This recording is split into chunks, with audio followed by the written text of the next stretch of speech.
On the morning of March 14, 1960, 7 Soviet intelligence officers were quietly escorted from their homes in West Berlin by plainclothes agents of the West German Federal Intelligence Service. They carried no weapons. They offered no resistance. By noon, all 7 had been placed on military transport aircraft and flown out of German airspace. Within 72 hours, the entire KGB station in West Berlin had been dismantled. Safe houses were raided. Dead drops were compromised. Communication networks went silent. It was one of the most devastating intelligence collapses the Soviet Union experienced during the Cold War, and it began with a part-time employee at a McDonald's restaurant who had no idea what she had done. Her name was Linda Kowalski, and in the winter of 1960, she was 22 years old. She worked the evening shift at a McDonald's on the corner of Kurfürstendamm and Joachim Friedrich Strasse in West Berlin, one of the first American fast food outlets to open in the divided city. The restaurant had only been there for 8 months. It was small, brightly lit, and smelled constantly of fried beef and hot oil. Linda had been hired because she spoke both English and German.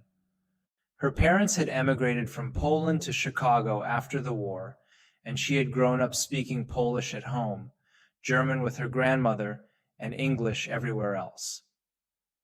In 1959, she had moved to Berlin to work as a typist at the American consulate, but the pay was poor and the hours were worse.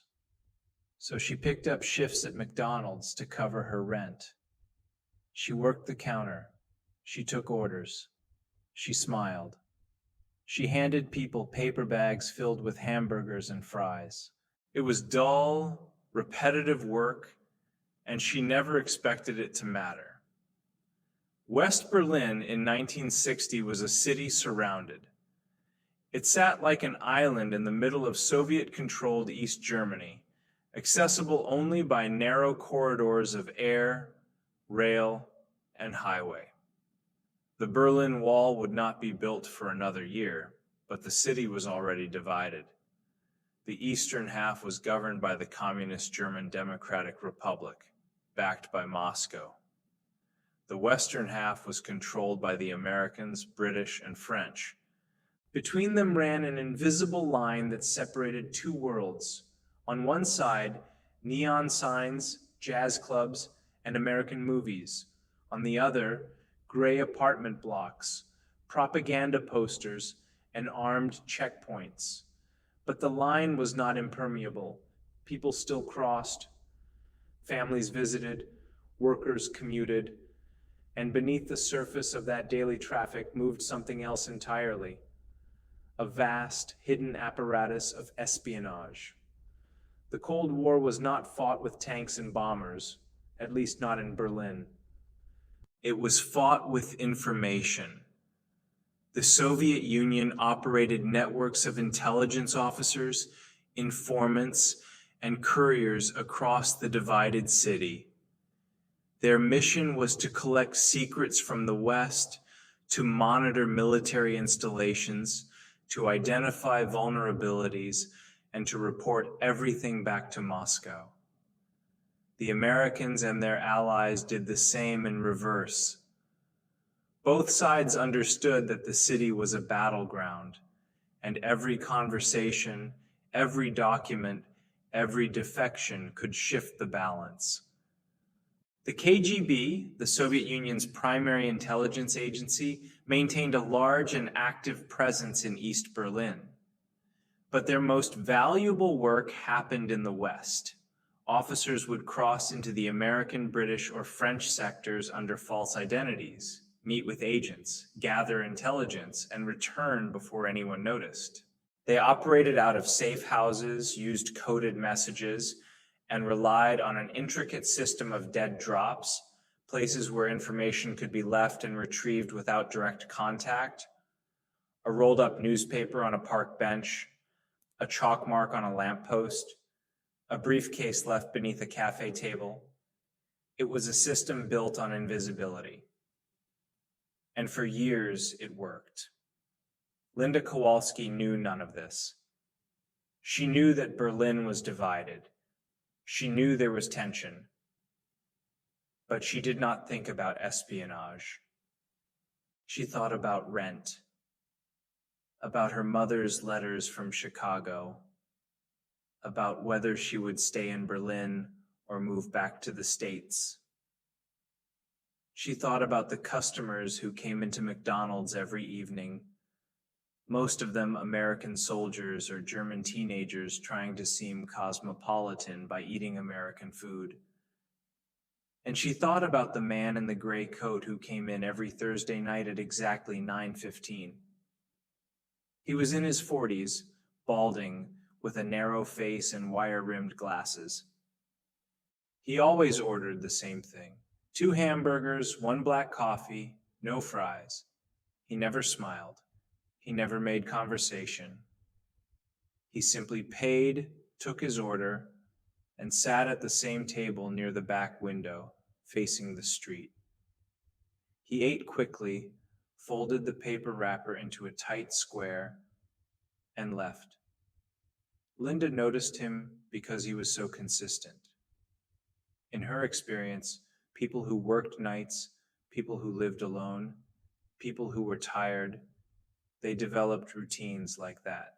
She assumed he was an office clerk, maybe someone who worked late shifts at a warehouse or a printing house.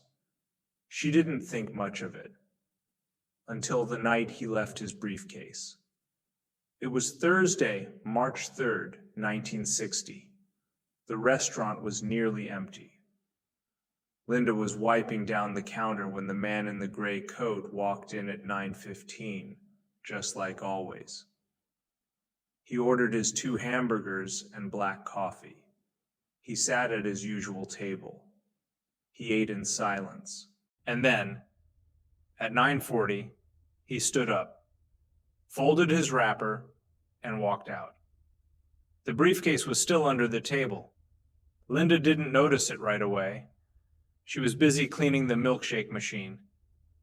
But 10 minutes later, when she walked past the table to collect trash, she saw it. A brown leather briefcase, scuffed at the corners, with brass buckles and a small combination lock on the front. She assumed the man had forgotten it. It happened sometimes. People left umbrellas, newspapers, even wallets. She picked it up and carried it to the counter, figuring he would come back for it within the hour. He didn't. By 10:30, the restaurant was closing.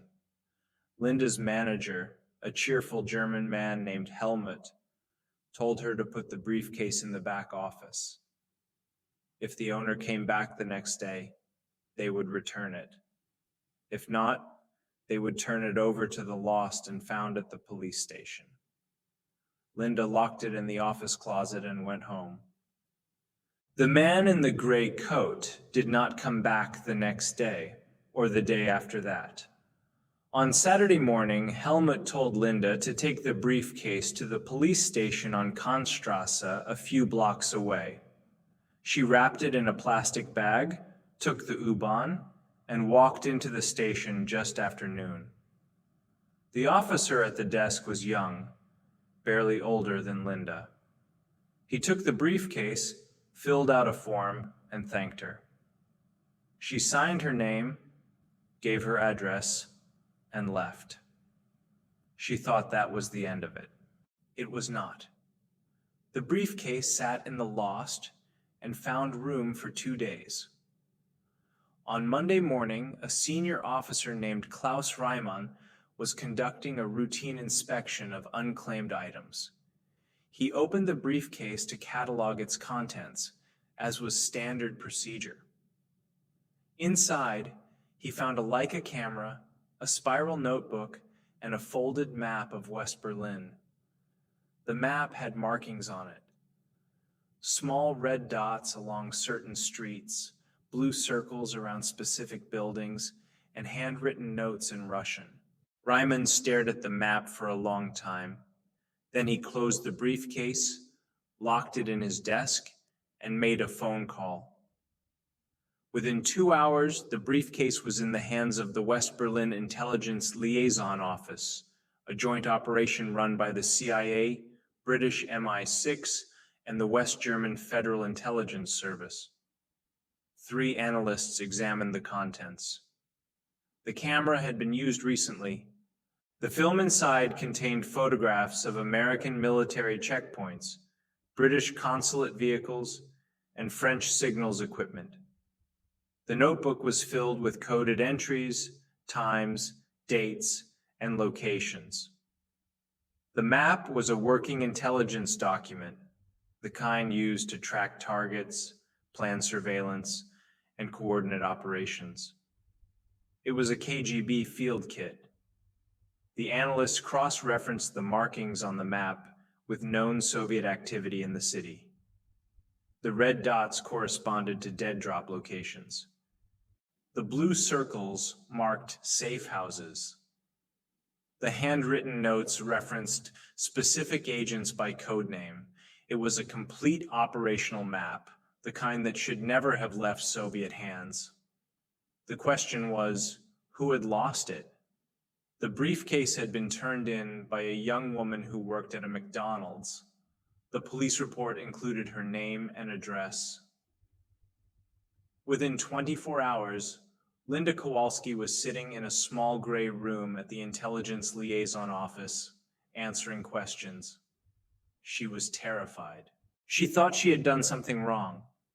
2 men in dark suits sat across from her, asking about the briefcase, about the man in the gray coat, about everything she could remember. She told them the truth. She described his routine. She described his appearance. She told them he came in every Thursday at 9:15, ordered the same thing, sat at the same table, and left. One of the men asked if she had ever seen him meet anyone. She said no. Another asked if she had ever seen him leave anything behind before. She said no.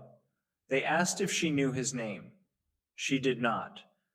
They showed her a series of photographs, black and white images of men in civilian clothing, taken at a distance. She scanned the faces. On the 4th photograph, she stopped. "That's him," she said. The man in the photograph was named Grigory Lebedev. He was a senior case officer with the KGB, operating under diplomatic cover as a trade representative for the Soviet embassy in East Berlin. He had been under surveillance for 6 months, but intelligence agencies had never been able to confirm his activities. They knew he crossed into West Berlin regularly. They knew he met with assets, but they had no proof, no physical evidence linking him to espionage. Until now, the briefcase changed everything. It was not just evidence of Lebedev's activities. It was a map of the entire KGB network in West Berlin. The dead drops, the safe houses, the agents, the schedules. Everything was there. The Americans and their allies moved quickly. They did not arrest Lebedev immediately. Instead, they watched. They monitored the locations marked on the map. They photographed everyone who approached the dead drops. They identified couriers, informants, and handlers. They documented meetings. They intercepted communications. For 2 weeks, they built a complete picture of the network. And then, on the morning of March 14th, they struck. 7 Soviet intelligence officers were detained in coordinated raids across West Berlin. 4 safe houses were raided. 11 dead drops were compromised. Coded messages were intercepted and decoded. The entire operation was dismantled in a single day. The KGB officers were not charged with crimes. West Berlin could not afford a public trial that would escalate Cold War tensions. Instead, they were declared persona non grata and expelled from the city. They were flown to East Berlin, handed over to Soviet authorities, and told never to return. In Moscow, the response was immediate and severe. Grigory Lebedev was recalled. His superiors wanted to know how a senior case officer, trained in counterintelligence, had allowed a briefcase full of operational intelligence to fall into enemy hands. Lebedev insisted he had not lost it.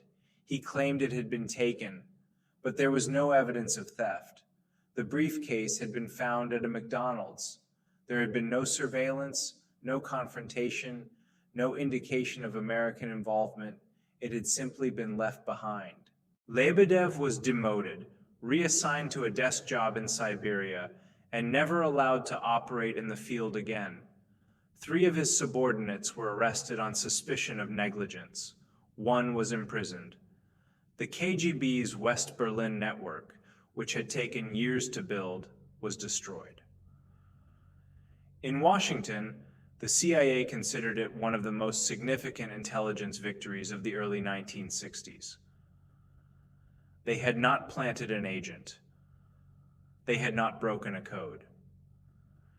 They had simply been handed a briefcase by a woman who worked at a fast food restaurant. Linda Kowalski did not learn the full story for weeks. The intelligence officers thanked her, told her she had done her country a service, and asked her not to speak about what had happened. She agreed. She went back to work. She served hamburgers. She smiled at customers. But she could not stop thinking about the man in the gray coat. She never saw him again. The McDonald's on Kurfürstendamm stayed open. Business continued as usual, but the intelligence agencies continued to monitor the location. They interviewed employees. They installed surveillance cameras in the surrounding streets. They wanted to know if the briefcase had been left intentionally, if it had been part of a defection attempt, or if it had simply been a mistake. They concluded it was a mistake. Lebedev had been carrying the briefcase from a meeting earlier that evening. He had stopped at the McDonald's to eat, to wait, to kill time before his next appointment. He had been tired, he had been careless, and he had walked out without the one thing he should never have left behind. It was a small error. But in the world of espionage, small errors had enormous consequences. The collapse of the KGB network in West Berlin forced Moscow to rebuild from scratch. New officers were sent in. New safe houses were established. New agents were recruited. But the damage had been done. The Americans now knew the locations, the methods, the code names. Every new operation had to assume that the enemy was watching. For years afterwards, Soviet intelligence officers were warned about the incident. It became a case study in training programs. A reminder that the Cold War was not just fought in embassies and military bases. It was fought in restaurants, on street corners, in the tiny, forgettable moments that no one thought to guard. Linda Kowalski left Berlin in the summer of 1960. She returned to Chicago, moved back in with her parents, and took a job as a secretary at a law firm. She never spoke publicly about the briefcase. When friends asked why she had left Berlin so suddenly, she said she had been homesick. When her mother asked if something had happened, she said no. But she thought about it often. She thought about the man in the gray coat, about the way he had folded his wrapper into a perfect square, about the briefcase sitting under the table. She thought about how close she had come to ignoring it, to leaving it there, to assuming someone else would deal with it.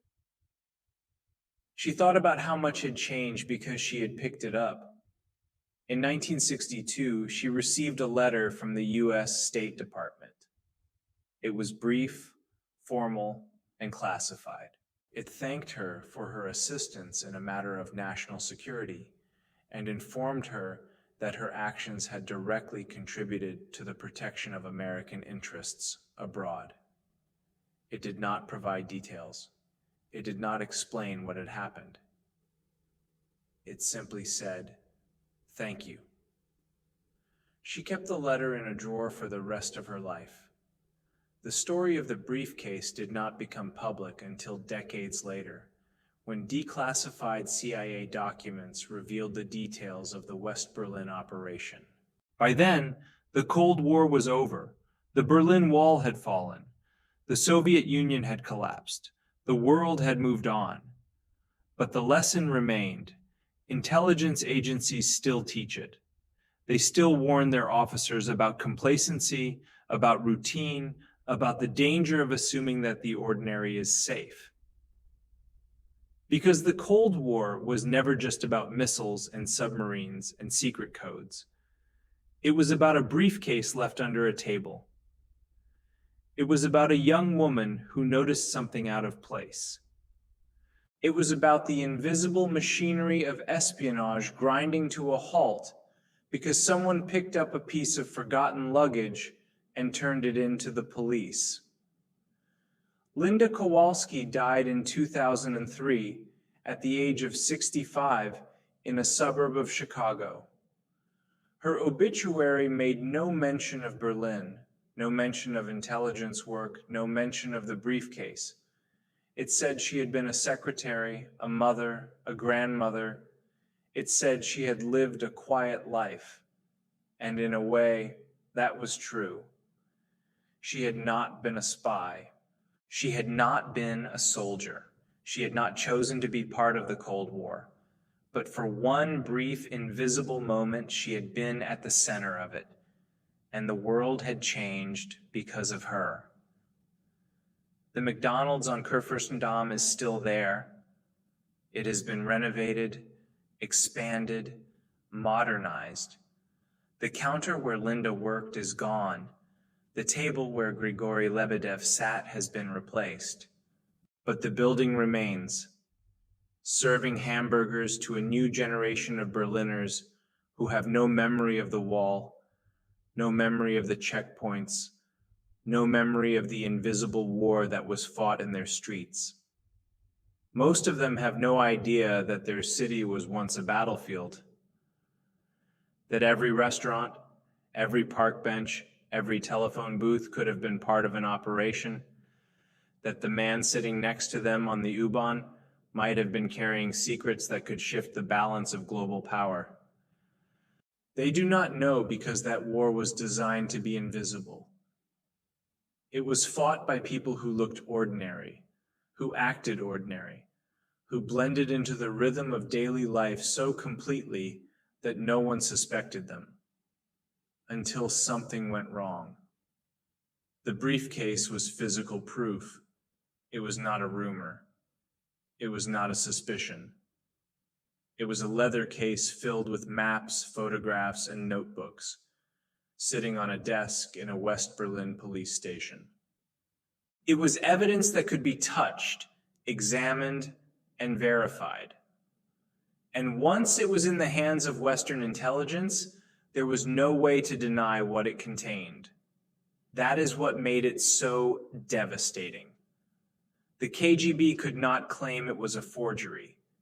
They could not dismiss it as propaganda. It was their own operational intelligence, written in their own hand, marked with their own codes. It was a confession without words. The map alone was enough to dismantle the network. But the photographs sealed it. The film inside the Leica camera had been developed by CIA technicians. It showed military installations, security checkpoints, and classified equipment. Some of the images had been taken from rooftops. Others had been taken from moving vehicles. All of them had been taken by someone with access, training, and purpose. Western intelligence agencies used the photographs to identify security breaches.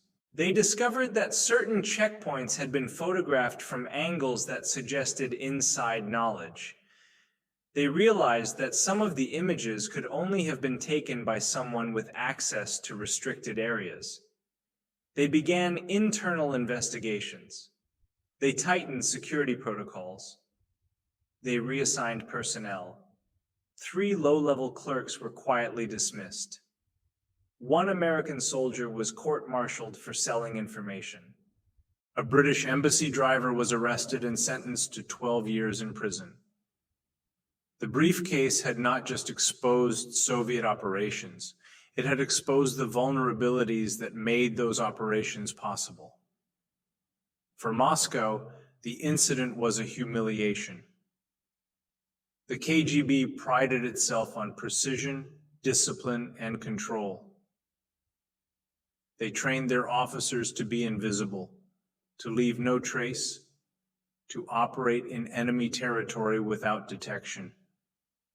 And yet one of their senior case officers had walked out of a fast food restaurant without his briefcase. Internal reviews were conducted, procedures were rewritten, officers were retrained, but the damage could not be undone. The West now had a detailed understanding of Soviet methods in Berlin. They knew how dead drops were arranged.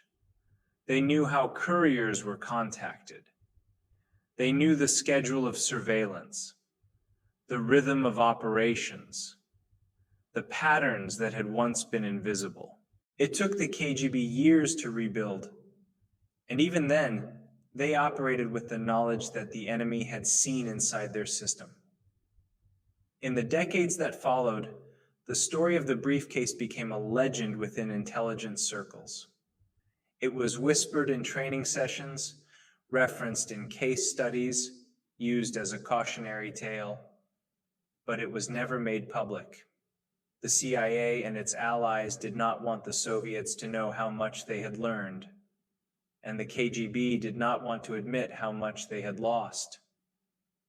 So the story remained classified, hidden in archives, known only to those who needed to know. Until the files were declassified in the 1990s and researchers began piecing together what had happened. By then, the people involved were old, retired, or dead.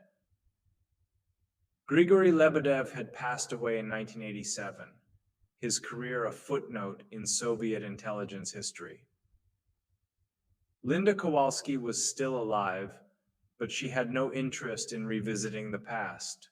When a journalist contacted her in 1998 asking about the briefcase, she politely declined to comment. She had moved on. The world had moved on. And the Cold War, with all its invisible battles and forgotten casualties, had become history. But the lesson of the briefcase remained. It was a reminder that espionage, for all its sophistication and secrecy, was still carried out by human beings. And human beings made mistakes. They got tired. They got distracted. They forgot things. And sometimes those forgotten things changed the course of history. Linda Kowalski never thought of herself as a hero. She had not done anything brave. She had simply picked up a briefcase and turned it in to the police. It was the kind of thing anyone would do, the kind of thing that should not have mattered, but it did.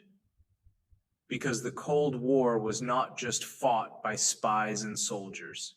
It was fought by ordinary people who found themselves by accident or circumstance at the intersection of two worlds. People who made small decisions, took small actions, and had no idea what those actions would set in motion. Linda was one of those people. She worked a night shift at a McDonald's in West Berlin. She served hamburgers to strangers. She cleaned tables. She went home. And in doing so, she brought down a Soviet intelligence network. That is the story of the briefcase. A story of invisibility, routine, and the fragile architecture of espionage.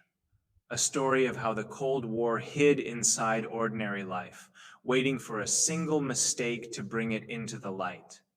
And a story of a young woman who, without meaning to, became part of history.